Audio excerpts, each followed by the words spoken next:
Hello, welcome to the second part of the explanation of the chapter The Advent of Christianity. हमने इस chapter का part one देख लिया था। Part one में हमने सारे बातें को पढ़ा कि क्रिश्चियनिटी कहाँ से निकला, फिर कैसे क्रूसिफिकेशन हुआ जीसस क्राइस्ट का। क्रूसिफिकेशन का मतलब मैंने बताया था सूली पर चढ़ाना। फिर जीसस क्राइस्ट जिस दिन डेथ हुआ जीसस क्राइस्ट का, उस दिन को कहा जाता है गुड फ्राइडे। ठीक है, क्योंकि जीसस क्राइस्ट ने ऐसा बोला था कि जो भी मुझे मार रहे हैं ना, भगवान उसको माफ़ करे। ठीक है, और जीसस क्राइस्ट के जब डेथ के 3 दिन के बाद उनका बॉडी, उनको जो मार दिया गया था ना, तो उनको फिर एक गुफा में डालकर पत्थर से बंद कर दिया गया था। और फिर 3 दिन के बाद ना, जब वो पत्थर खुद से हट गया और जब लोग अंदर जाकर देखे तो देखे वहाँ पे जीसस क्राइस्ट है ही नहीं 3 दिन के बाद। ठीक है, तो इस पर्व को ईस्टर बोलते हैं। इस दिन को हम लोग ईस्टर के रूप में मनाते हैं। ठीक है, तो आज हम पढ़ेंगे spread of Christianity. Spread of Christianity. Roman emperor Constantine followed a policy of tolerance towards Christian. तो रोमन अम्पायर में ना पहले क्रिश्चियंस को देखना नहीं चाहते थे जो राजा होते थे। तो फिर बाद में एक राजा आया जिसका नाम था कॉन्स्टेंटाइन। तो वो थोड़ा ना प्रभावित हुआ था जीसस के टीचिंग से। तो वो ना टॉलरेंस रूप अपनाता था क्रिश्चियंस लोगों के लिए। टॉलरेंस मतलब कि हाँ, तुम प्रेयर करो, जैसे तुमको रिचुअल फॉलो करना, जो भी तुमको नियम कानून फॉलो करना है क्रिश्चियन का, वो तुम फॉलो कर सकते हो। पर इससे पहले जो राजा थे ना रोमन अम्पायर के, तो वो सब बहुत इनटॉलरेंस थे क्रिश्चियनिटी को लेके। ठीक है, तो Roman empire Constantine followed a policy of tolerance towards Christians. Constantine built a new imperial capital at Byzantium, which was called Constantinople, present day Istanbul. और एक इम्पीरियल सिटी बनाया वो, मतलब कि वो अपना एक कैपिटल बनाया। कॉन्स्टेंटाइन जो राजा था वो एक कैपिटल बनाया जिसका नाम था, वो बनाया था बेजेंटाइन में, और उसका नाम रखा था कॉन्स्टेंटिनोपोल। और कॉन्स्टेंटिनोपोल कहाँ है आज, जहाँ पर इस्तांबुल है ना, इस्तांबुल यानी कि टर्की। ठीक है, टर्की है जो आज के ज़माने में देश है टर्की, वहाँ पर इसने अपना कैपिटल बनाया था। ठीक है, और उसका नाम रखा था Constantinople. The city had Christian style architecture. और उस शहर में जितने भी सरकारी बिल्डिंग थे ना, सरकारी मतलब उस राजा के अंदर जो बिल्डिंग आते हैं, तो उनका डिज़ाइन जो बना था बिल्डिंग्स का, तो सभी क्रिश्चियन स्टाइल में बने थे। By the 4th century Christianity became the official religion in the Roman empire. और 4th century में क्रिश्चियनिटी बन गया ऑफिशियल रिलीजन। जैसे कि पाकिस्तान एक इस्लामिक कंट्री है ना, तो इस्लामिक कंट्री मतलब क्या, वहाँ जो मेन रिलीजन है वो कौन सा है, वो है इस्लाम। वैसे ही जो गल्फ़ कंट्री है, यानी कि सऊदी अरेबिया, यमन, ओमान, ये सब जो कंट्री है, तो वो भी वहाँ पे जो मेन धर्म है ना वो मुस्लिम है। तो वैसे ही 4th century में ना यहाँ पे जो है, यहाँ का राजा घोषित कर दिया कि जो क्रिश्चियनिटी होगा ना, वो जो है वो ऑफिशियल रिलीजन होगा। Constantine place the Greek initial for Christian on his shield and banner. और जो भी कॉन्स्टेंटाइन है ना, वो कॉन्स्टेंटाइन जो जो राजा थे, वो मतलब बहुत जो भी जीसस के मूर्ति वगैरह थे ना, उनको प्रोटेक्शन देने के लिए शील्ड यानी कि कवच, और उनके लिए बैनर भी बनवाए थे। Division of Roman empire. तो अभी तो मैंने बस एक चीज़ आपको बताया कि एक राजा था जिसका नाम था कॉन्स्टेंटाइन। वो क्रिश्चियनिटी के प्रति थोड़ा सा सहानुभूति था, मतलब वो चाहता था कि क्रिश्चियनिटी स्प्रेड हो, क्योंकि वो बहुत ज़्यादा इन्फ्लुएंस हुआ था जीसस क्राइस्ट के टीचिंग से।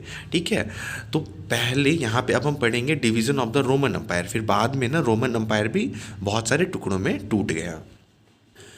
Rome was not built in a day and neither did Rome fall in a day। तो ऐसा कहा जाता है, एक कहावत है कि रोम was not built in a day, क्योंकि रोम एक बहुत ही सुंदर सिटी है जो कि इटाली में है। ठीक है, और वो बहुत ही सुंदर और मतलब कि डिज़ाइन किया हुआ सिटी है। ठीक है, तो और इतना खूबसूरत है ना, तो इसको लोग कहावत में कहते हैं कि रोम was not built in a day, कि रोम शहर एक दिन में नहीं बना था। और एक और कहावत है कि Rome not fall in a day, और रोम जो है वो तहस नहस नहीं हुआ था सिर्फ एक दिन में। When emperor Theodosius died about 60 years after the foundation of Constantinople. तो 60 साल हो चुका था कॉन्स्टेंटिनोपोल का। उसके बाद एक एम्परर थे यानी कि राजा थे जिसका नाम था थियोडोसियस। जब वो मरे, ही लेफ्ट टू सन, इनका दो बेटा था, और they divided the empire between them, और वो अब आपस में ही ये पूरे साम्राज्य को बांट लिए दो टुकड़ों में। They divided the empire between them, और वो आपस में एम्पायर को, साम्राज्य को बांट लिए थे इक्वल पार्ट में। आर्किडियास, तो पहला बेटा जो था, जो बड़ा बेटा था, उसका नाम था आर्केडियास।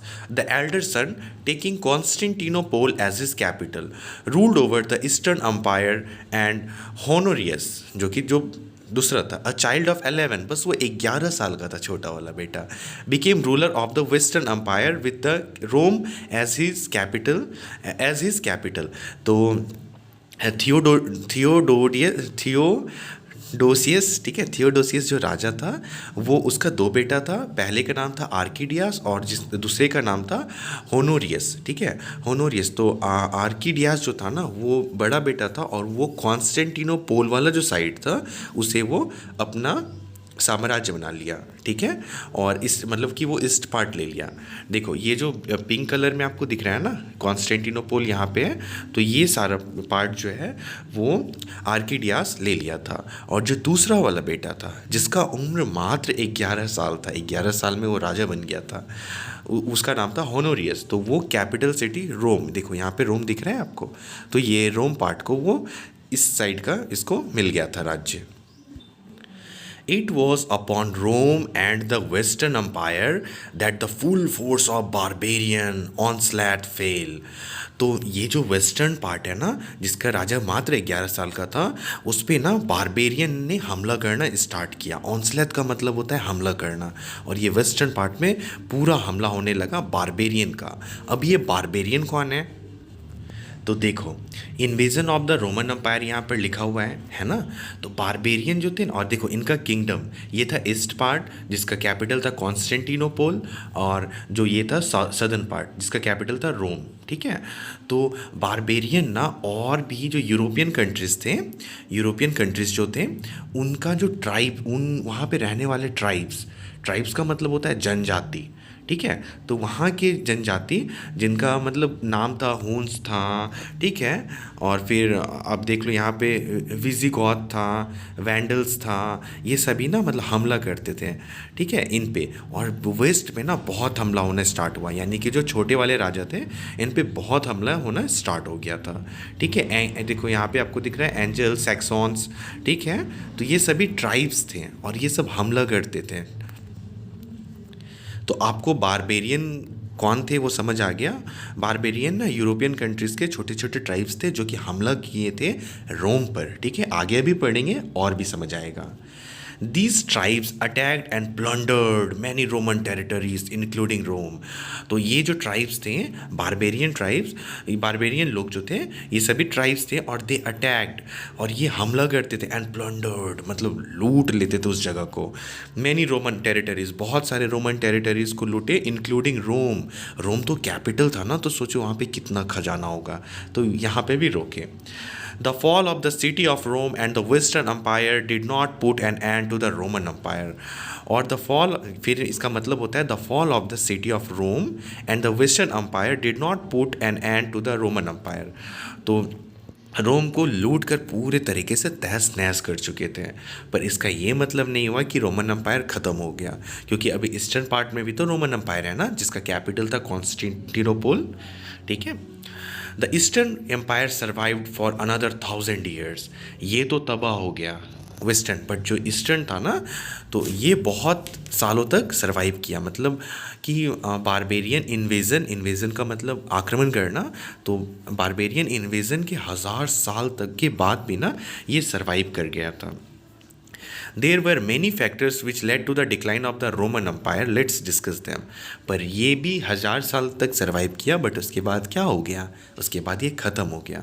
तो अब हम कुछ रीजंस पढ़ेंगे जिससे कि हमें ये पता चलेगा कि ये जो रोमन अम्पायर था, ये जो रोमन अम्पायर है, ये ख़त्म कैसे हो गया, ये पूरे इतना बड़ा साम्राज्य ख़त्म कैसे हो गया। Christianity was less tolerant of other cultures and religion. तो क्रिश्चियनिटी ना बहुत कम था सहिष्णुता, ठीक है, इनके अंदर, मतलब दूसरे रिलीजन को ये, मतलब समझ रहे हो ना, मतलब उसके प्रति थोड़ा कम टॉलरेंस था। फॉर एग्जाम्पल एम्परर थियोडोसियस, जिनका दो बेटा था, ठीक है, तो हमने अभी पढ़ा था ना थियोडोसियस के बारे में। तो ended the Olympic game because they honoured Jesus, sorry Jesus नहीं है, जूइस है, ठीक है, जूइस होता है देवताओं का राजा। ओके, जो देवताओं का राजा होता है ना, जो मान्यता होती है उन लोगों का, तो उनमें जो ज्यूस था वो था देवताओं का राजा, ठीक है। तो थियोडोटस ने ये गेम ही ख़त्म कर दिया था, Olympic game. Roman soldiers were loyal to their military leader rather than being loyal to their emperor।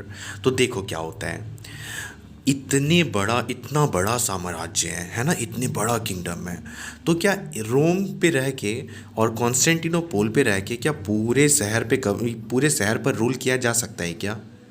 नहीं ना। फॉर एग्जांपल हमारे इंडिया में ही देखो, हमारे जो अभी करेंट प्राइम मिनिस्टर हैं नरेंद्र मोदी, अगर वो तो दिल्ली में बैठते हैं ना, तो क्या वो दिल्ली में बैठ के पूरे इंडिया पे कंट्रोल कर पाएंगे क्या? नहीं ना। इसीलिए मतलब स्टेट में कौन होता है? स्टेट में होता है चीफ मिनिस्टर, और चीफ मिनिस्टर अपने स्टेट का देख रेख करते हैं, और उन्हें किसी भी चीज़ की ज़रूरत पड़ती, पैसे की या कोई भी फंड की, तो वो सीधा प्राइम मिनिस्टर से बात करते। तो वैसे ही होता था उस वक्त भी।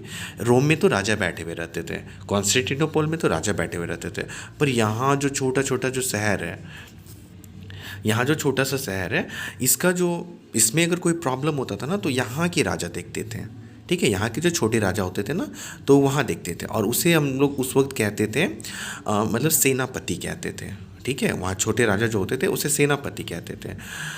तो और सेनापति के अंदर ना बहुत सारे सोल्जर्स होते थे, तो सोल्जर्स के हेड को सेनापति कहते थे, और वो सेनापति पूरे एरिया का देख रेख करता था, और उस सेनापति को किसी चीज़ की ज़रूरत होती थी तो वो सीधा राजा से बात करता था रोम पे या फिर कॉन्स्टेंटिनोपोल पे।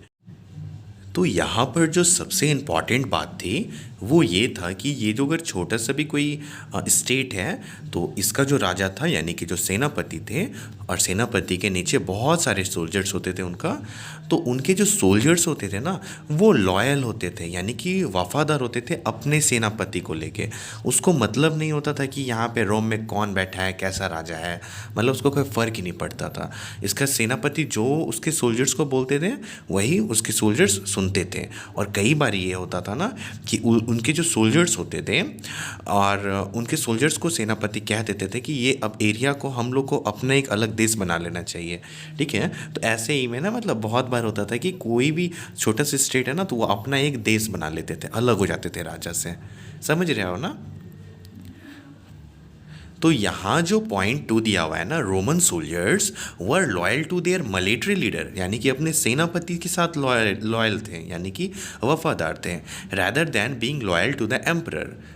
मतलब होना चाहिए तो एम्परर के साथ ना वफादार, बट नहीं, वो अपने सेनापति के साथ वफादार होते थे। Let's come to the third point. A failing economy caused a lot of problems for a vast empire।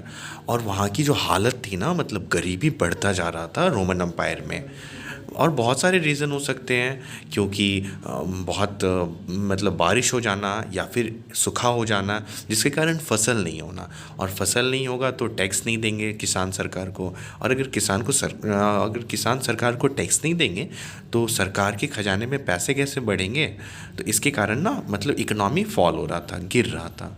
फिर heavy and unjust taxes upon the middle class led to unrest.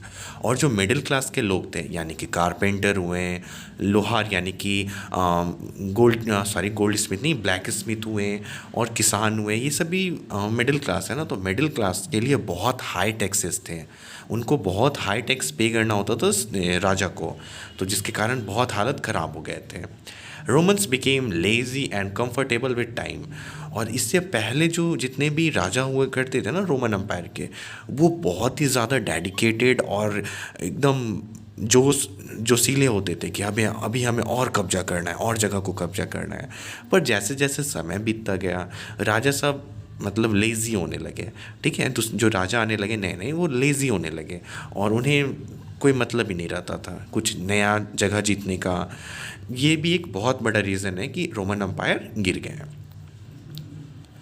Roman hired barbarian mercenaries to guard the border of the empire. ठीक है, तो Romans जो थे ना वो barbarian को मैंने बताया ना आपको, बारबेरियन छोटे छोटे ट्राइब्स होते थे जो कि रोम अम्पायर पे हमला करके उसे कब्जा करते थे। ठीक है, तो रोमन क्या किए, ये सब इतने बकलोल थे कि रोमन जो थे वो बारबेरियन मैसिनरीज यानी कि आतंकवाद को ही ना ड्यूटी पे रख दिया कि तुम हमारी बॉर्डर का रक्षा करना। आप इमेजिन करो ना कि अगर हमारे इंडिया के बॉर्डर पे अगर हम पाकिस्तानियों को बोल दें कि तुम, पाकिस्तान के आतंकवादियों को बोल दें कि तुम हमारे सीमा का रक्षा करना, तो वो सब क्या हाल करेगा, है ना। तो वैसा ही हुआ यहाँ पे कि Roman hired barbarian mercenaries to guard the border of his empire. However this plan backfired when barbarian invaded. और ये रोमन के लिए उल्टा पड़ गया, उल्टा असर हो गया जब बारबेरियन ने आक्रमण किया रोमन अम्पायर पे। तो समझ गए। तो ये सभी कुछ ना मतलब मेन पॉइंट्स हैं जिससे कि हमें ये पता चलता है कि रोमन अम्पायर कैसे फॉल कर गया, कैसे उतना बड़ा साम्राज्य पूरा तहस नहस हो गया, ये सभी गलतियां के कारण। Now we will see barbaric invasion. ठीक है, the most prominent cause of the decline of the Roman empire was barbaric invasion. तो सबसे मतलब कि मोस्ट इम्पॉर्टेंट मतलब बहुत ज़्यादा ज़रूरी जो रीज़न है रोमन अम्पायर ख़त्म होने का, वो रोमन अम्पायर ख़त्म होने का रीज़न है बारबेरियन इन्वेजन यानी कि बारबेरियन का हमला रोम पे। First came the goals. ठीक है, गोल्स एक ट्राइब है, इसे गोथ्स कहते हैं, GOTHS Goths. They were German who were divided into 2 tribes, they were Goth and the east Goth. तो गोथ आए थे जर्मनी से। ठीक है, और मैं आपको इमेज में दिखाया था, रुको मैं आपको फिर से दिखाता हूँ। देखो ये रोमन अम्पायर है, ठीक है, और यहाँ पे ऊपर ना जर्मनी है ये वाला पार्ट, और गोथ आके इधर पे ही हमला किया। और गोथ भी 2 टुकड़ों में बटा हुआ था, एक था गोथ्स और एक था east Goths, west Goth and east Goth. ठीक है, they were lawless, greedy and treacherous, मतलब कि बहुत ज़्यादा खतरनाक ये सब। ये जो ट्रेचरस है इसका मतलब होता है मतलब कि धोखेबाज। ठीक है, एक ऐसा इंसान जिस पर आप विश्वास नहीं कर सकते हो। तो ये सब जो गोथ्स थे ना ये सभी धोखेबाज थे, लॉलेस थे, ये सब, इन सभी के पास कोई लॉ नहीं था कि ऐसे काम करना है, एक इज्जत से काम करना है, ऐसा कुछ भी नहीं था। और ये सब ग्रीडी थे, बहुत ज़्यादा लालची। ठीक है, तो they were lawless, greedy and treacherous. They came at first fleeing from the Huns, a far more barbarous enemy seeking shelter in Rome. और ये जो गोथ्स है ना इनको मार के भगाए थे हुन्स लोग सेंट्रल एशिया में रहते थे उस वक्त। ठीक है, तो they came at first fling from the Huns, ये सभी गोथ्स जो थे ये पिटा कर आए थे हुन्स से। ए फार मोर बारबेरियस एनिमी, ये सब भी बारबेरियस के एनिमी थे।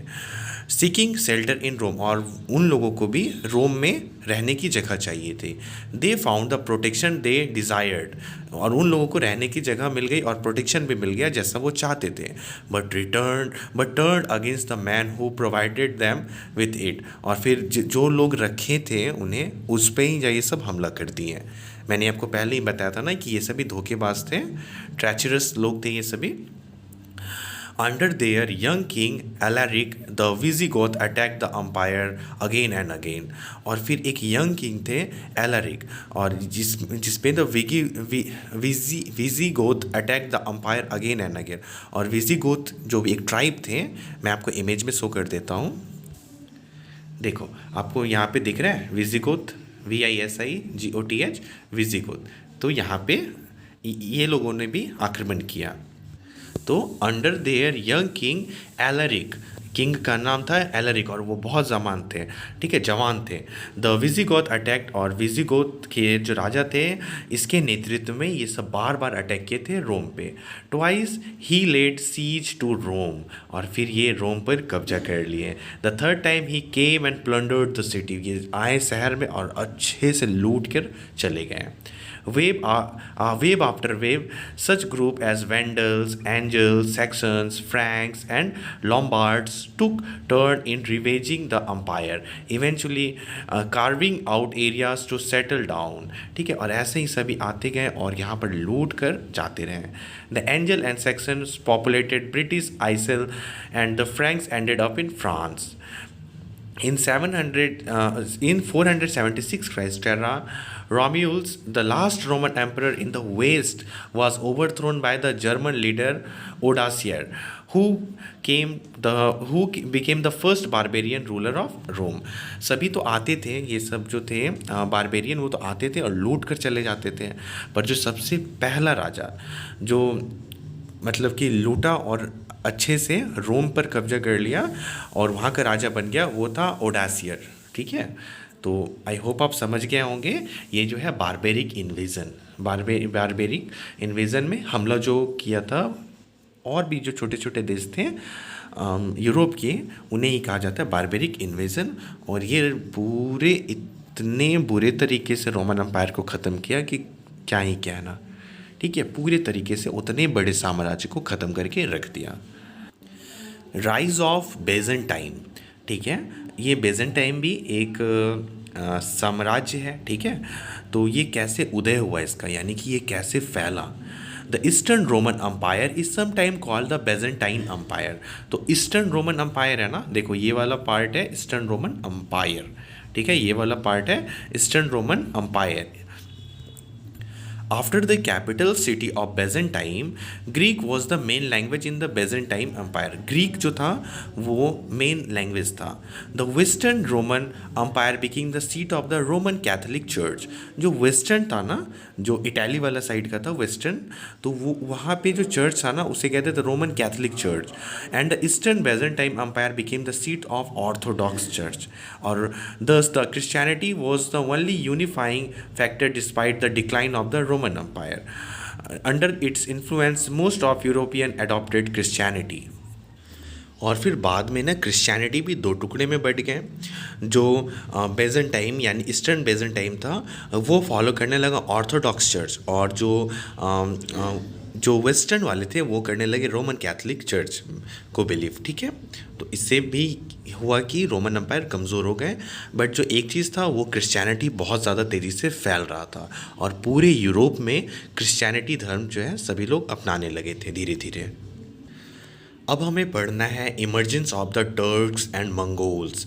तो ये रोमन एम्पायर जब ख़त्म हो रहा था तो उस वक्त कुछ और ऐसे साम्राज्य थे ना जो कि बढ़ रहे थे बहुत तेज़ी से, और उनका नाम है टर्क्स और मंगोल्स. ठीक है, मंगोल्स मंगोलिया से निकले थे और टर्क्स जो है ऐसा माना जाता है कि वो सेंट्रल एशिया से निकले थे.